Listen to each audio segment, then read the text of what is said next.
Halo teman-teman, kembali dengan saya lagi Felix dan masih membahas mengenai Donghua terbaik, apalagi kalau bukan Saulan. Sedikit saya recap bagian kemarin ya. Tangsen dan Xiao pergi menuju hutan pertarungan bintang untuk menyelamatkan Daming dan Erming yang sedang diburu oleh Bibi Dong bersama 5 Feng Hou Doluo. Pertempuran tidak terhindarkan. Xiao berusaha untuk membawa Daming dan Erming keluar dari hutan, sementara Tangsen bertugas untuk menahan musuh. Meski sudah memegang senjata dewa, tetap saja begitu sulit untuk menghadapi Bibi Dong. Beruntung di puncak pertarungan ketika Tangsen sudah terluka sangat parah, sebagian kecil kekuatan dari Tuan Dewa Laut yang tersimpan di dalam Trisula keluar untuk membantu sehingga Tangsen berhasil melarikan diri. Tetapi Daming dan Erming yang terlanjur terluka sangat parah memutuskan untuk melakukan pengorbanan kepada Tangsen. Akibatnya luka di tubuh Tangsen bisa pulih dengan sangat cepat dan juga sekaligus mendapatkan 2 cincin roh 100.000 tahun lagi. Sebelum berkorban, 2 siluman roh tersebut berpesan kepada Tangsen agar memenuhi janjinya untuk menghidupkan Xiao sepenuhnya. Akankah Tangsen berhasil melaksanakannya? Semua akan kita ulas di pembahasan kali ini. Namun seperti biasa, sebelum mulai saya akan memberikan peringatan spoiler warning bagi kalian yang belum dan ingin menyaksikan Donghuanya secara langsung, karena konten kali ini pasti akan mengandung banyak spoiler. Tonton fullnya terlebih dahulu di aplikasi WTV, yang mana linknya juga sudah saya taruh di kolom deskripsi di bawah. Dan baiklah, kalau kalian sudah siap, mari kita mulai. Scene pertama memperlihatkan mata air es dan api, tempat di mana Tang Hou tinggal bersama benih ahin. Pertumbuhan ahin meningkat sangat pesat dari sebelumnya dikarenakan lingkungan tempat ini memang sangatlah bagus. Bahkan kini ia sudah mampu muncul dalam bentuk roh yang pastinya akan membuat Tangsen menjadi sangat senang nanti ketika melihatnya. Omong-omong, terhitung sudah 5 tahun semenjak kepergian Tangsen. Ahin pun mengungkapkan kecemasannya kepada Tang Hou mengenai kondisi Xiao dan putranya tersebut karena sama sekali tidak pernah ada kabar. Tidak lama setelah itu, yang sedang dibicarakan pun akhirnya telah kembali. Rumput biru perak di sekitar mereka bermekaran seakan menyambut kedatangan dari Tangsen.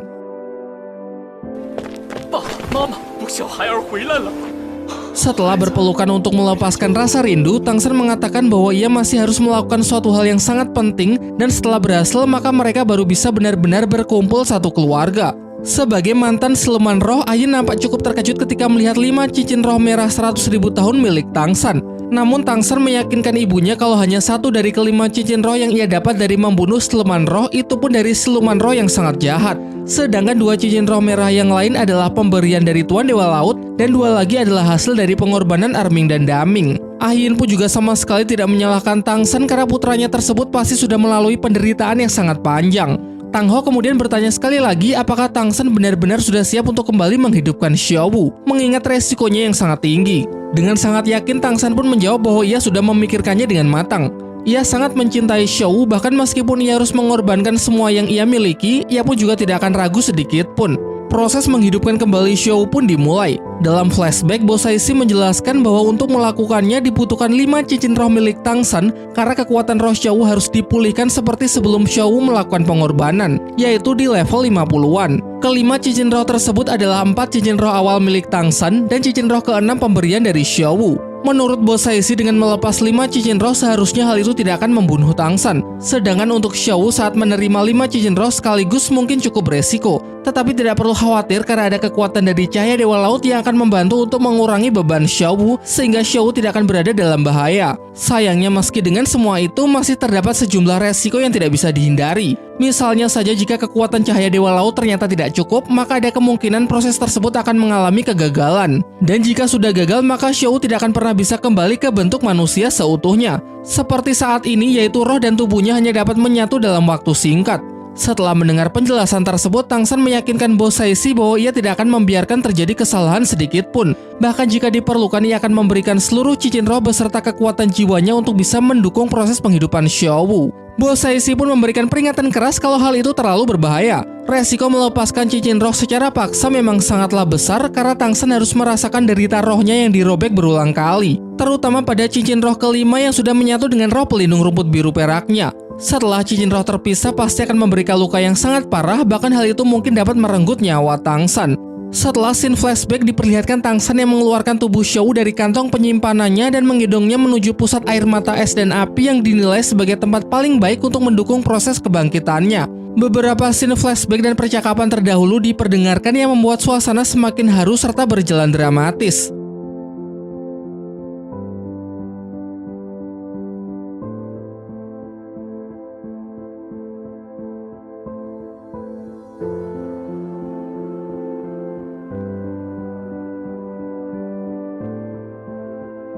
Juga mengingat kembali penjelasan dari Erming. Untuk menyelamatkan Xiao dibutuhkan 3 tanaman obat yang menjadi syarat utama, yaitu rumput roh mulia yang dapat membangkitkan jiwa, Raja Ginseng tingkat 90-an ribu tahun yang berguna untuk menciptakan tubuh manusia, dan yang ketiga adalah pil monster kuno yang berguna untuk menyatukan tubuh dengan jiwanya. Rumput roh mulia untuk membangkitkan jiwa sudah dicarikan oleh Erming dan Daming. Dulu Xiao juga sudah pernah memakan tanaman ginseng pemberian dari ketua sekte kecepatan sehingga tubuh manusianya bisa kembali terbentuk. Dan syarat ketiga, pil monster kuno untuk menyatukan tubuh dan jiwa dapat digantikan dengan kekuatan dari cahaya Dewa Laut. Kini setelah ketiga syarat terpenuhi, tinggal bagaimana usaha Tang San untuk menjalankan proses tersebut agar tidak terjadi kesalahan sedikit pun.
Usaha pasti tidak akan pernah mengkhianati hasil. Setelah berjuang dan melalui proses yang terlihat begitu menyakitkan, akhirnya Xiao pun perlahan mulai mendapatkan kehidupannya kembali. Namun untuk meminimalisir kegagalan, Tang San sempat melepaskan seluruh cincin rohnya untuk diberikan kepada Xiao, dan tentu saja sesuai dengan peringatan dari bos Saisi, hal ini dapat menyebabkan Tang San terluka sangat parah, bahkan nyaris meninggal.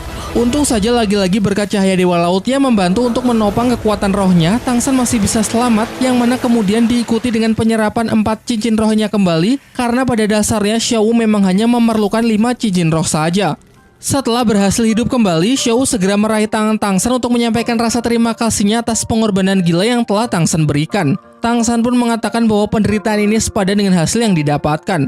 Adegan berlanjut memperlihatkan Xiao yang menyalurkan kekuatan rohnya ke dalam tubuh Tang San untuk memulihkan luka-luka yang didapat dari proses kebangkitannya. Meski berhasil hidup kembali, Xiao masih menunjukkan kesedihannya atas kehilangan 2 sahabat baiknya. Untuk menenangkannya, Tang San menyampaikan bahwa kini harapan dari Daming dan Erming telah tercapai, juga merupakan harapan yang selama ini ingin ia wujudkan, yaitu menghidupkan kembali Xiao seutuhnya. Di tengah kesedihannya, Tang Hao menghampiri dan mengatakan kalau Daming dan Erming pasti tidak akan pernah menyesali pilihan mereka sendiri. Justru air mata Xiao yang akan membuat 2 sahabatnya tersebut menjadi sedih jika mereka melihatnya. Akan lebih baik hormati yang sudah meninggal dan hargai orang yang ada di hadapannya untuk memulai kehidupan yang baru. Tang San kembali menyatakan perasaannya kepada Xiao dan melamarnya untuk pernikahan sesuai janjinya, yang mana Tang San dulu mengatakan akan menikahi Xiao ketika Xiao sudah kembali hidup seutuhnya. Ia berjanji bahwa ia pasti akan memberinya pesta pernikahan yang besar agar seluruh penjuru dunia mengetahui kalau Xiao adalah istrinya. Bagi Tang San, kebahagiaan Xiao adalah kebahagiaan terbesar di dalam hidupnya. Maka dari itu ia akan selalu mencintainya untuk selama-lamanya, meski dunia telah berubah, namun mereka tetap tidak akan pernah terpisahkan. Malam yang indah ditutup dengan ciuman cinta mereka berdua, berganti dengan hari baru yang ditandai dengan terbitnya fajar di ufuk timur. Diperlihatkan Tang San yang sedang berkultivasi untuk memulihkan diri dan membuat kekuatan rohnya kembali stabil. Tang Hao meyakinkan Xiao yang terlihat begitu cemas bahwa Tang San pasti akan baik-baik saja, mengingat tubuhnya yang sangat kuat sehingga akan pulih setelah beristirahat sebentar. Sementara itu dalam kultivasinya, Tang San dapat merasakan kalau tulang dan syarafnya tidak terluka, namun kekuatan pikirannya lah yang telah menjadi sangat kacau. Beruntung ada kekuatan dari cahaya Dewa Laut yang dapat ia manfaatkan untuk menstabilkannya kembali. Sedangkan untuk memperbaiki kekuatan roh yang telah rusak, ia bisa menggunakan metode kultivasi dari Sekte Tang di kehidupan masa lalunya yang disebut teknik Swantian. Setelah kultivasi selesai, Tang San pun meyakinkan kalau dirinya sudah baik-baik saja, 91. Karena ternyata lepasnya 5 cincin roh tidak mempengaruhi level, melainkan hanya teknik roh dari 5 cincin roh tersebut saja yang kini telah menghilang. Seperti teknik jaring rumput laba-laba yang merupakan teknik dari cincin roh ketiga, ataupun teknik kadang rumput biru perak dari teknik cincin roh keempat. Lagi pula, walaupun roh pelindung rumput biru peraknya kini telah melemah akibat kehilangan banyak teknik, tetapi hal itu sama sekali tidak mempengaruhi kekuatan dari roh pelindung satunya, yaitu Palu Hao Tian. Selain itu, asalkan ia bisa segera mendapatkan 5 cincin roh baru dari jenis siluman roh yang sama dengan cincin-cincin sebelumnya, maka seharusnya ia juga akan kembali mendapatkan teknik rohnya yang hilang. Untuk mempercepat pemulihan, Tang San pun berniat untuk segera berburu siluman roh yang berada tidak jauh dari tempat ini. Ditemani oleh Xiao yang meyakinkan Tang Hao kalau mereka berdua pasti akan baik-baik saja. Bagi Tang San sebenarnya hal ini cukup aneh, karena sebagai seorang mantan siluman roh jelas Xiao tidak akan menyukai siluman roh lain dibunuh. Namun kali ini justru Xiao lah yang terlihat begitu bersemangat, dan tentu saja hal itu demi dapat segera memulihkan kondisi tubuh Tang San. Menyadari hal itu, Tang San pun berjanji kepada Xiao bahwa ia hanya akan berburu siluman roh jahat yang memiliki nafsu membunuh tinggi. Singkat cerita, mereka berdua telah memasuki kawasan hutan siluman roh. Sesuai dengan apa yang sudah dijelaskan, di sini Tang San akan berusaha mencari siluman roh yang sejenis dengan cincin roh sebelumnya agar teknik-teknik rohnya yang hilang dapat kembali digunakan. Ketika dalam perjalanan, Tang San sempat menanyakan berapa level kekuatan roh Xiao saat ini. Xiao pun menjawab bahwa ia sudah berada di level 70-an, yang mana hal ini berarti Xiao sudah memasuki fase dewasa, sehingga untuk bisa mendapatkan cincin roh haruslah dengan cara membunuh siluman roh seperti yang dilakukan oleh para manusia. Tang San menyarankan agar Xiao mencari siluman roh berusia maksimal 60.000 tahun karena jika menyerap yang 100.000 tahun masih terlalu beresiko.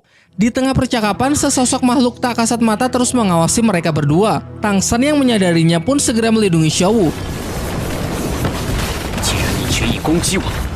Teknik yang digunakan makhluk tersebut untuk menyerang adalah teknik duri penembus dari siluman roh jenis laba-laba iblis penggali. Tidak ada pilihan lain, karena makhluk tersebutlah yang telah menyerang duluan, maka Tang San pun juga akan bersiap untuk membalas serangannya.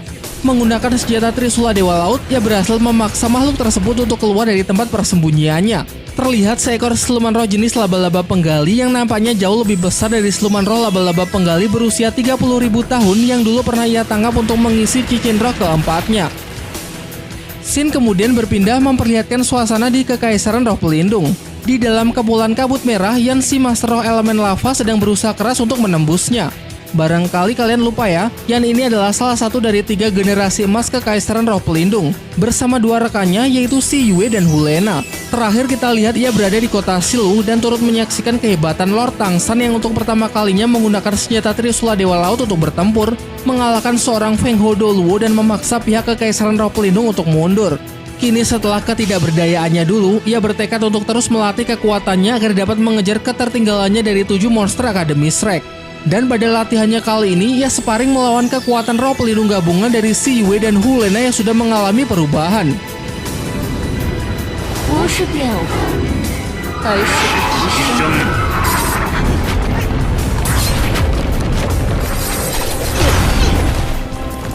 Si Yue menjelaskan bahwa Hulena lah yang sudah memikirkan teknik barunya ini, yaitu dengan memasukkan teknik pesona rubah iblis ke dalam teknik roh bulan purnama miliknya, yang kemudian disebut sebagai bulan kematian.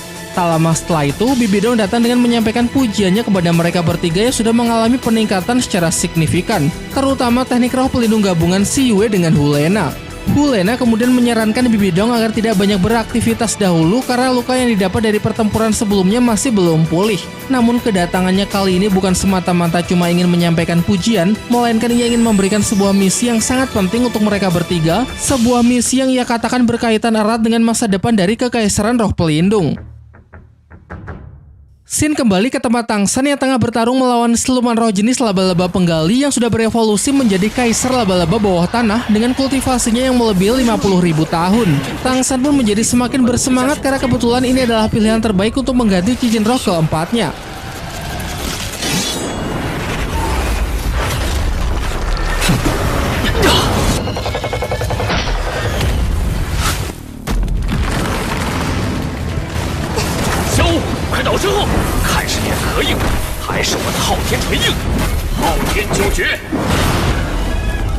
Siluman berhasil dipukul mundur.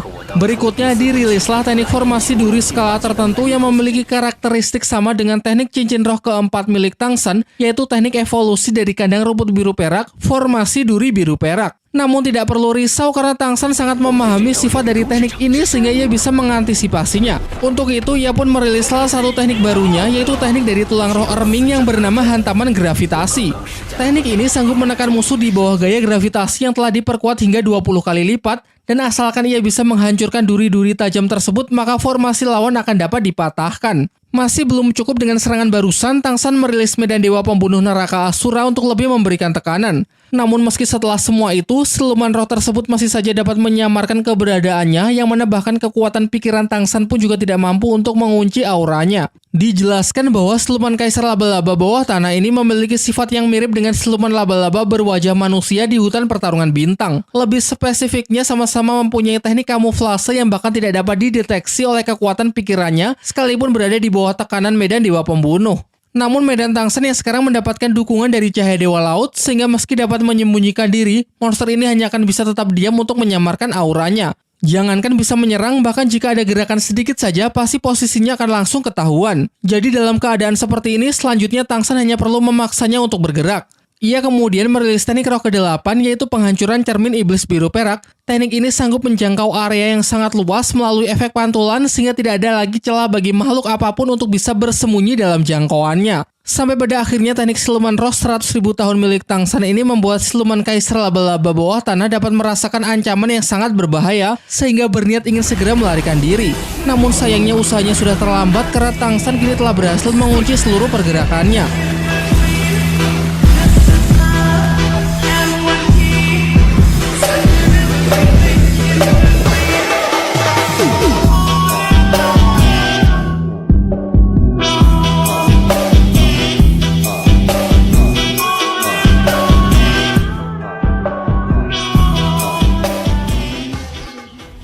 Setelah Tang San berhasil membunuh siluman tersebut, ia pun segera memulai proses penyerapan, yang mana selama proses berlangsung, Xiao akan berperan untuk terus melindunginya. Namun sepertinya mereka akan mendapatkan sedikit gangguan dari beberapa master roh yang secara kebetulan juga sedang berada di hutan tersebut. Mereka tertarik dengan gejolak kekuatan roh di pusat hutan sehingga memutuskan untuk segera pergi untuk memeriksanya. Sementara itu Xiao yang sedang menjaga Tang San dapat merasakan kalau setidaknya ada 8 master roh yang sedang mendekat ke arahnya. Melihat kondisi Tang San yang masih belum bisa bertarung, membuatnya berpikir bagaimana cara mengatasi para pengganggu tersebut. Karena jika sampai proses penyerapan cincin roh terganggu, maka roh pelindung pasti akan terluka sangat parah. Untung saja ia cepat mendapatkan ide bagus ketika melihat Trisula Dewa Laut milik Tang San. Diketahui bahwa para master roh ini berasal dari Kekaisaran Roh Pelindung yang mendapatkan perintah dari Dauluo Ikan Buntal untuk mencari tanaman obat langka. Meskipun wilayah ini berada di dalam Kekaisaran Tiando, namun kehadiran mereka pasti akan aman mengingat semua orang sekarang sedang sibuk dalam peperangan. Setelah cukup jauh masuk ke dalam hutan, akhirnya mereka bertemu dengan Xiao yang sedang menjaga Tang San menyerap cincin roh kaisar laba-laba bawah tanah. Di sini Tang San melindungi dirinya menggunakan perlindungan dari piramida lautan dunia sehingga para master roh ini tidak ada yang menyadarinya dan hanya dapat melihat Xiao seorang diri. Tetapi mereka sama sekali tidak tahu mengenai identitas Xiao dan cuma menganggap kalau Xiao hanyalah gadis biasa yang sedang tersesat di dalam hutan. Di sisi lain, Xiao juga berpura-pura lemah untuk memastikan orang-orang ini tidak mengganggu kultivasi Tang San. Selain itu, ia juga tidak bisa sembarangan bertarung karena salah satu dari mereka adalah master roh yang telah mencapai level 80-an yang akan cukup sulit untuk dihadapi. Sedangkan 7 yang lain masih berada di bawahnya, tepatnya di level 60-an. Ketika melihat senjata Trisula, mereka langsung berpikir bahwa gadis ini pasti bukanlah orang sembarangan, yang mana kemungkinan adalah seorang putri dari keluarga besar. Salah seorang master roh mendekat untuk bertanya kepada Xiao mengenai ledakan kekuatan besar yang tadi sempat terjadi di tempat ini. Xiao kemudian mengarang cerita bahwa tadi di sini ia dikejar oleh seekor siluman roh kaisar laba-laba bawah tanah berusia 50.000 tahun. Ia terus berlari untuk menghindarinya sampai akhirnya makhluk buas tersebut pergi karena mungkin ketakutan saat merasakan kedatangan dari para master roh ini. Namun karena tadi sempat berlari tanpa arah yang jelas sehingga sekarang membuatnya tersesat. Xiao kemudian memperingatkan mereka agar sebaiknya segera meninggalkan tempat ini karena ada kemungkinan makhluk buas tersebut akan kembali mengejar. Dengan mudah para master roh ini mempercayainya. Terlebih lagi ketika melihat sisa-sisa bekas pertarungan siluman roh di area ini membuat mereka semakin yakin kalau gadis di hadapannya tidak berbohong. Namun alih-alih merasa takut, mereka justru senang karena munculnya siluman roh kuat menjadi pertanda kalau mereka semakin dekat dengan pusat hutan. Dan dengan ini diketahui tujuan mereka ternyata adalah mata air, es, dan api untuk berburu tanaman obat langka di sana. Xiao yang menyadarinya merasa sedikit cemas karena jika mereka sampai menemukan tempat tersebut, maka keberadaan Tang Hao dan Ah Yin pasti akan ketahuan. Di sisi lain, para master roh ini mulai tertarik dengan senjata Trisula dan gadis di hadapannya. Meski mereka cuma berpikir kalau senjata tersebut merupakan pusaka yang sangat berharga tanpa mengetahui kalau itu merupakan senjata Tuan Dewa Laut. Mereka pun berniat untuk merebutnya mengingat gadis ini cuma sendirian sehingga tidak akan terjadi masalah karena tidak akan ada orang lain yang mengetahuinya. Ditambah lagi dengan adanya jejak dari siluman roh laba-laba 50.000 tahun pasti membuat keluarga yang menemukannya akan berpikir kalau putrinya telah dimangsa binatang buas tersebut. Salah satu dari mereka kemudian maju untuk meminta Xiao menyerahkan pusaka Trisula secara baik-baik dan sebagai gantinya mereka akan membantu Xiao yang tersesat untuk menemukan jalan keluar dari hutan. Xiao tentu tahu persis kalau orang-orang ini cuma berpura-pura baik. Rencana awal ingin mengusir mereka pergi sepertinya tidak akan berhasil dan kalau harus bertarung untuk membuatnya mudah sebaiknya ia harus menyingkirkan Master Roh dengan level 80-an terlebih dahulu. Dengan begitu melawan 7 sisanya tidak akan terlalu sulit. Dengan masih mengambil peran sebagai gadis lemah yang ketakutan. Untuk menyingkirkan Master Roh terkuat di antara mereka, Xiao berencana memanfaatkan keinginan mereka untuk memiliki senjata Trisula Dewa Laut. Ia lalu menjelaskan kalau ia hanya bersedia menyerahkan senjata Trisulanya kepada Master Roh terkuat di dalam tim mereka. Master Roh tertinggi pun tertarik dengan penawaran Xiao sehingga ia langsung maju untuk mendekatinya.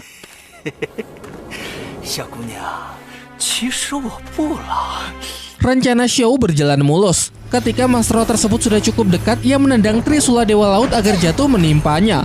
Sekuat tenaga Master Roh tersebut menahan tekanan dari Trisula Dewa Laut yang jatuh ke arahnya. Namun tidak sedikit pun ia berhasil dan justru tulang di kedua lengannya lah yang menjadi patah akibat beban Trisula yang begitu berat.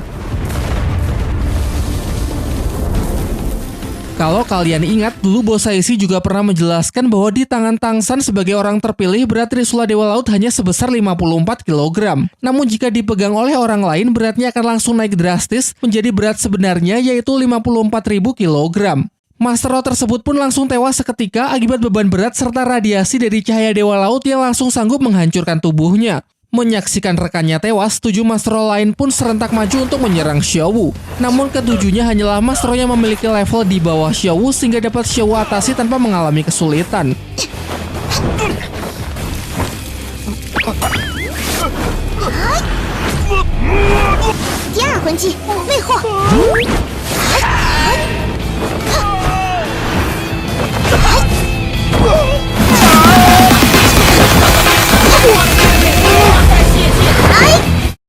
Gimana rasanya, Cek?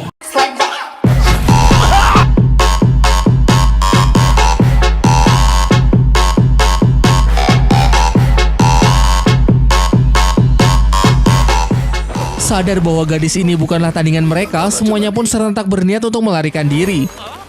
Namun Tangsan yang sudah menyelesaikan proses penyerapan cincin rohnya langsung menghentikan mereka semua sekaligus menggunakan teknik roh ke-8 penghancuran cermin biru perak. Ia kemudian menyampaikan rasa terima kasihnya kepada Xiao karena sudah melindunginya selama proses penyerapan. Ia pun juga sempat mendengar samar-samar percakapan Xiao saat mengerjai orang-orang tadi yang membuatnya cukup tergelitik. Setelah obrolan singkat tersebut, mereka pun bergegas untuk melanjutkan perburuannya mengingat Tangsan masih membutuhkan 4 cincin roh lagi.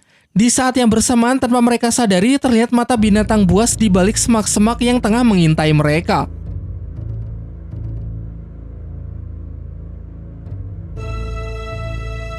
Sementara itu di sisi lain, pasukan Kekaisaran Roh Pelindung yang dipimpin oleh Si Yue bersama Hu Lena terlihat sedang menggempur ibu kota Kekaisaran Xingluo yang memang minim pertahanan karena kebanyakan Master Roh hebat tengah dikirim ke medan perang. Hal ini sesuai dengan misi dari Bibidong sebelumnya, yaitu mereka diperintahkan untuk menyerang secara diam-diam dan melenyapkan persediaan logistik pihak lawan. Seorang prajurit melapor kepada Hu Lena bahwa seluruh pasukan Kekaisaran Xingluo di dalam kota telah berhasil dilumpuhkan, serta persediaan makan dan senjata juga sudah mereka bakar. Hu Lena pun kemudian memberikan perintah agar semua pasukan segera berkumpul di luar ibu kota Kekaisaran Xingluo dan bersiap untuk melakukan pergerakan di tengah malam. Ia menegaskan bahwa misi ini akan sangat menentukan kemenangan dari Kekaisaran Roh Pelindung.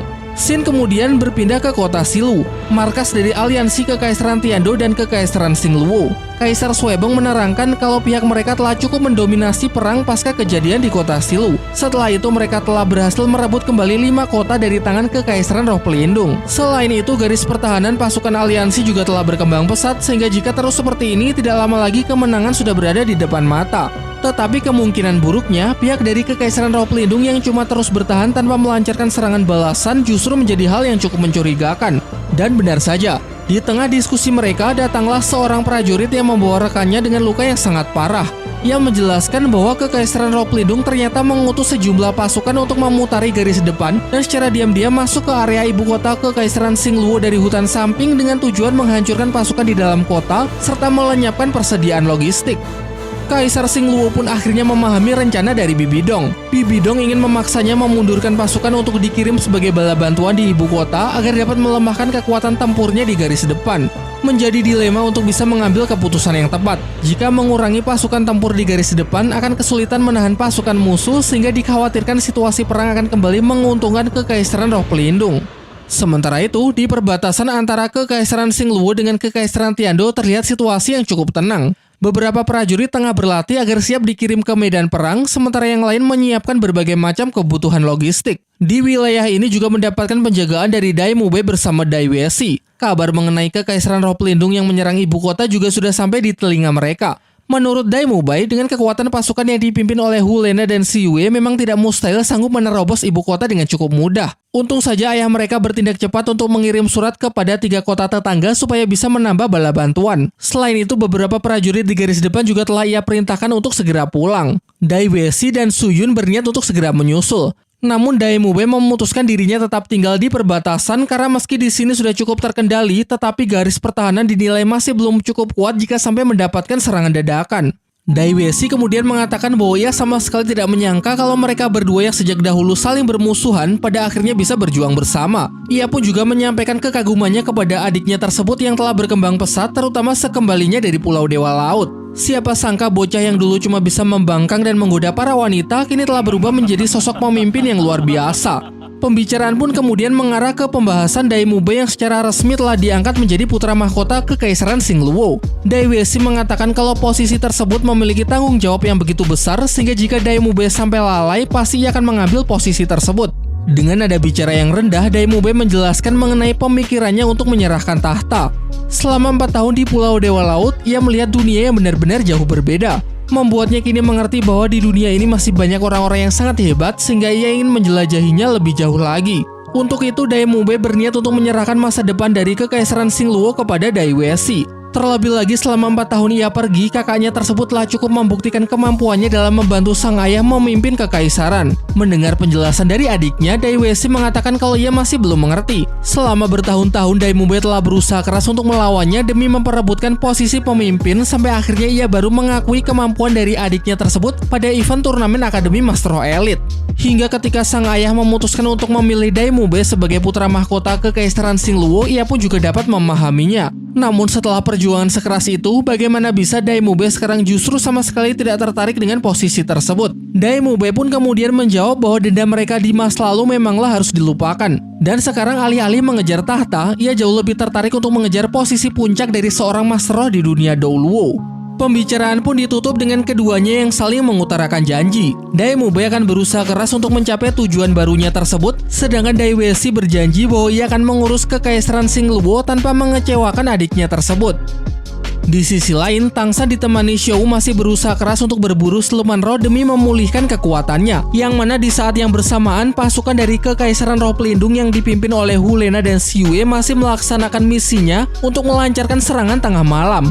Hal itu membuat pihak dari Kaisar Suebeng terpaksa menarik sebagian pasukan aliansi yang berada di garis depan untuk kembali pulang, mengakibatkan pasukan tempur di garis depan semakin berkurang sehingga semakin sulit pula untuk menghadapi pasukan dari Kekaisaran Roh Pelindung. Sekarang ia hanya berharap agar Tangsan bisa segera kembali untuk membantunya agar situasi perang dapat terkendali.